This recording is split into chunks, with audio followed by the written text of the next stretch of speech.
you're the best around. Not gonna feel too good. Hey everybody, my name is Graham, and today I'm following in the groundbreaking footsteps of my ancestors. I'm making a mixtape.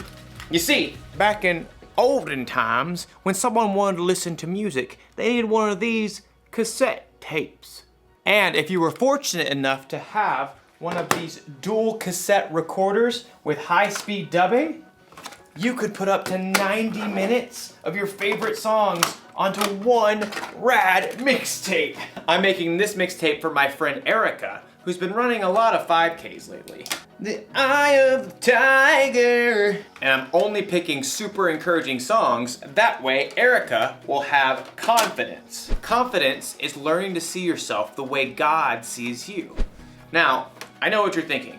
Wouldn't it be simpler just to make a playlist that Erica could listen to on her phone? Maybe, but this is all a part of the plan. My plan is to give this mixtape to Erica so she can listen to it while she's running. She probably doesn't have a tape player, so she'll borrow mine. And if she carries this thing around with her everywhere, she'll build up arm strength.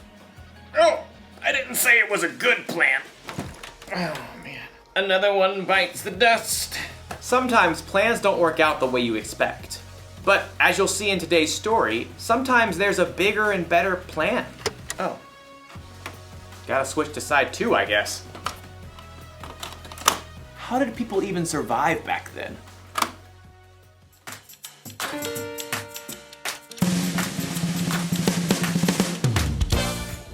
Hey, Luminate kids, it's Memory Verse Mania time. Now, we've only practiced it a few times before last week, but I believe in you guys. I bet you can remember it. Remember, it's Psalm 27:13. Does anyone remember how it begins? I will remain. You're remaining steadfast where you are. I will remain. Anyone remember what this motion means? Confident. I will remain confident of this. Whatever you're holding on to, you're confident of this. So let's do that part again. Ready? I will remain confident of this. And the next part begins the same way. I will see the goodness of the Lord. Okay, let's do that part. Ready? I will remain confident of this. I will see the goodness of the Lord. And the last part is in the land of the living. And it's from Psalm 27:13. All right, follow along with me. Let's do it again. But this time we're gonna do a challenge. You have to stand on one leg. Oh my gosh, it's gonna be tricky. Okay, ready? I will remain confident of this, even standing on one leg. I will see the goodness of the Lord in the land of the living. Psalm 27:13. Wow, you guys are amazing at this. Keep practicing. I dare you right now, rewind the video and see if you can do it on the other foot, okay? You guys are doing awesome. I'll see you next week.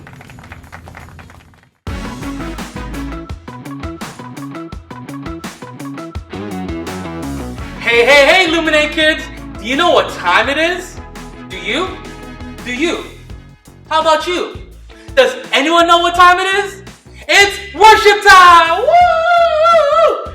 Hey, just letting you guys know, we're only doing one worship song today. So, that means everybody needs to get up and put all their energy into this one song. Can y'all do that for me? Alright, let's get hyped for Jesus. We're gonna play one of my favorite singles, This Is Living. Let's get it.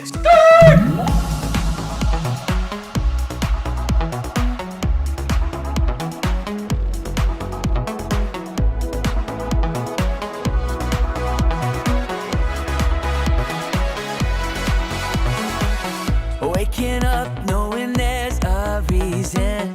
All my dreams come alive. Life is for living. With you, I've made my decision. You lift me up, fill my eyes with wonder. Forever young in your love, this freedom's untainted. With you, no moment is wasted.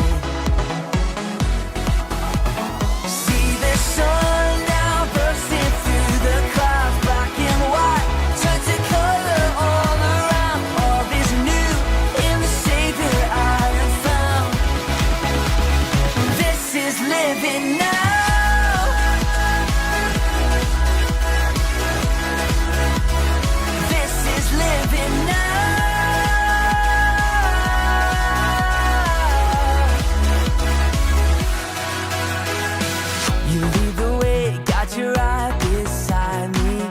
In your love, I'm complete. There's nothing like living with you. This life you created, I choose. See the sun now bursting through the clouds, black and white, turn to color all around. All is new in the Savior I have found. Oh, this is living now.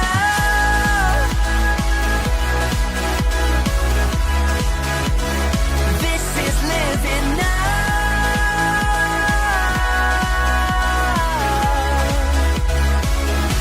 You take me higher than I've been before. It's your perfect love that sees me soar. God, your freedom is an open door. You are everything, one and more. This is living now.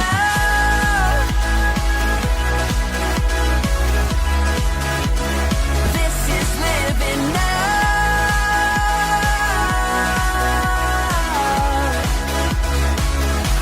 You take me higher than I've been before.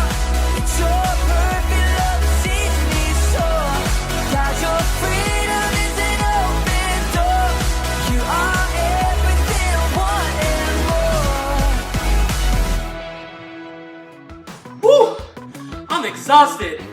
Thank you for worshiping with us, friends. The Bible. It's 66 books of history, stories, letters, and poetry that fit together to form God's one big story. The epic adventure of how He created us and loves us so much that He made a way to rescue us. As we travel through the Bible, from Genesis to Revelation, we discover people who met God and found their lives changed forever. Now, for an amazing story. Inspired by the book of Joshua, chapters 5 and 6. Happy Sunday, my friends! Today's story comes from Joshua 5 through 6 in the Bible, and it is about how the Israelites captured Jericho. So pretty much leading up to Jericho, the Israelites were just on a roll. God was with them and everything was going right for once. What happened was they had come out of Egypt after being in slavery. They wandered around the wilderness for 40 years, but they had just finally came to their promised land that God had promised them. But through that process, God had been with them through every step of the way, even though it took 40 years. One of the biggest ways that God was with the Israelites through that time was, and you probably remember, how He split the Red Sea. So word that God was with His people spread just like that. So in response to that, people started to be pretty scared of the Israelites coming into their town. Which leads us to how the Israelites captured Jericho. So I just want to say, normally to capture any kind of city or town, people will pull out their swords. So that is how you would expect to conquer a new city or a new town or any piece of land, is you would battle them, and whoever was left standing got what was left of their probably destroyed land during the battle. But this time, God said, hey, a little change of plans, we're gonna do it a little differently. God told them, put down your swords, we are going to pull out our horns instead. What? I kid you not. God said, trust the process, look where it's gotten you so far, I know you can trust me. Pull out your horns. We are going to not attack the city, we are just going to march around it. But I promise, by the end of marching around it for 6 days, those walls will fall and you will have Jericho. At this point, the Israelites were like, okay, I guess we'll put away our swords. And I see that you've split the Jordan River, you have made us find our land after being lost for 40 years, you have saved us from slavery. I guess we can trust your plan, God. We'll go with it another time. So surely enough, to conquer Jericho, the Israelites just marched around the walls of Jericho. And after the 6th day, so on the 7th day, which is a Sabbath day, They rested, and the walls of Jericho just fell. They just fell. Like, that was it. They didn't have to do a single battle cry. Didn't have to pick up a single finger. No swords, no shields, no nothing needed. All they did was had their priests march around the walls blowing their trumpets. If God's plan isn't trustworthy, I don't know what else is. Conquering land is not that easy, but God told them just to trust the process, trust His plan, trust Him, and surely enough, He provided. Our bottom line for today in the month is that God's plan is the best plan. Just how the Israelites normally go about conquering through swords and battling, they trusted God's plan, and surely enough, they ended up winning. God's plan is the best plan because no one had to die. God's plan is the best plan because they still got what they needed. Throughout the week, I want us to work on trusting God's plan and acknowledging that His plan is the best plan. Whether that's in giving up your fear in the small things or in the big things, and knowing that God has your best interests in His heart. But with all that said, let's pray it out. Hey God, thank you so much for another week at Luminate, and that we can be learning how to apply these stories that you have given us through the Bible into our real lives and our daily lives. Lord, your word is forever present and forever necessary and forever applicable. God, help me to give up my fear to you and to trust that your plan is way better than any plan I could make. Thank you for constantly loving me and taking care of me in everything I do, Lord. Thank you for being with me through every step of the 40 years of confusion or the final relief of receiving your goal. God, I love you, and we love you with all our hearts, minds, and souls. Amen.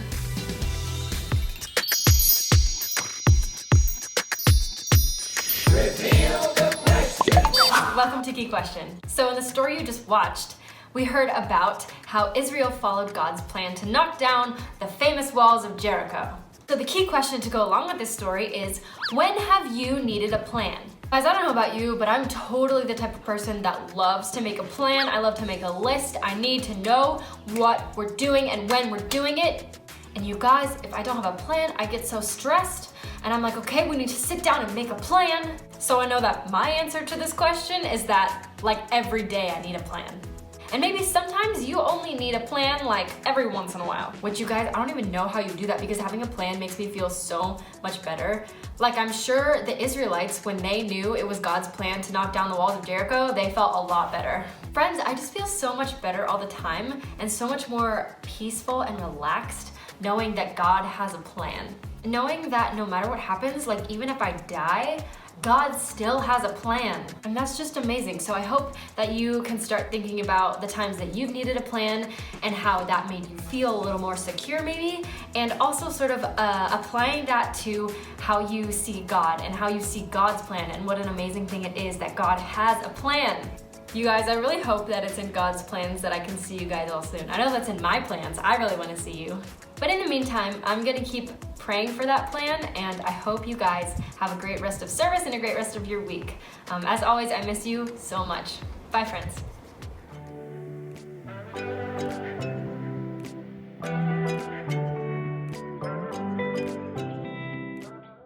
When God told Joshua to take over the city of Jericho, Joshua probably thought of a battle plan. And I bet his battle plan didn't involve marching around the city wall for a week blowing trumpets. But Joshua followed God, and the Israelites took the city. He had confidence that God's plan was bigger and better.